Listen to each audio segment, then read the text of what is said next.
upgrade tayo sa ating mga paupahan. Kinakailangan din na mag-upgrade. Na ako rin kasi mismo ang gumagawa nito, kaya napakahalaga ng isang welder at sanay din gumawa ng bahay.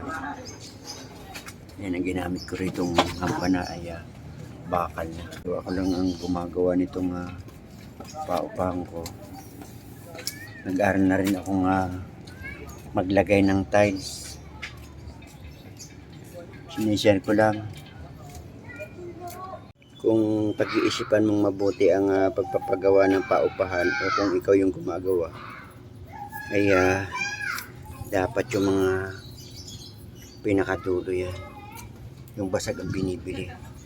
Kasi kung mga ganitong may damage, mura lang ito doon sa mga bilihan. Kasi kakatingin din naman ni kagaya nito o dugto ang kinakating din. Yan, upgrade lang.